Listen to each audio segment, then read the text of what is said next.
রমজানে কালো জাদু নষ্ট করতে একটি আমল করুন। মনে রাখবেন, রমজানে রোজা রেখে আপনি যে আমলগুলো করছেন, এই আমলগুলো আল্লাহ পাক রব্বুল আলামিন সবকিছুই কবুল করে থাকেন এবং রমজান রোজা রেখে দোয়া করলে সেই দোয়াগুলো আল্লাহ তাআলা কবুল করে থাকেন। তবে আমরা অনেকেই ব্ল্যাক ম্যাজিক, জাদুটোনা, এই ব্ল্যাক ম্যাজিকের উপর অনেকেই অতিষ্ঠ হয়ে পড়েছি। আমাদের কাছের লোকরাই কিন্তু অনেক সময় আমাদের উপরে জাদু করে, ব্ল্যাক ম্যাজিক করে, কুফরি কালাম করে। এটা কিন্তু নবী সাল্লাল্লাহু আলাইহি ওয়াসাল্লামকেও করেছিল।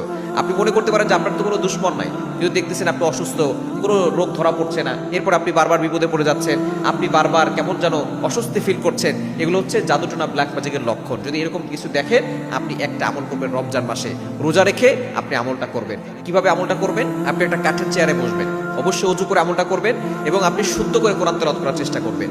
অজু করে আমলটা করবেন এবং একিনের সাথে করবেন, যাতে করে আল্লাহ তাআলা আপনাকে সকল ধরনের জাদুটোনা, কুফরি কালাম, মানুষ শয়তান, জিন শয়তান থেকে আপনাকে হেফাজত করে।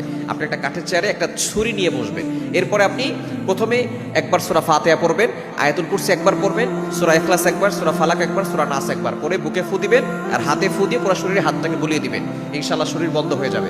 এরপরে আপনি একটা ছুরি নিয়ে ডান হাতে ছুরিটা নিয়ে মাথার উপরে রাখবেন, এভাবে রেখে এরপর আপনি পড়বেন আউযুবিল্লাহি মিনাশ শাইতানির রাজিম করে শুধু সূরা ফাতিহা পড়বেন। পরে এই ছুরিতে ফু দিবেন, ফু দিয়ে ছুরিটা শরীরের সাথে টাচ না করে, স্পর্শ না করে আপনি সোজা শূন্যের উপরে এভাবে নাক বরাবর, বুক বরাবর সোজা নিয়ে দুই পায়ের মাঝখানে রাখবেন।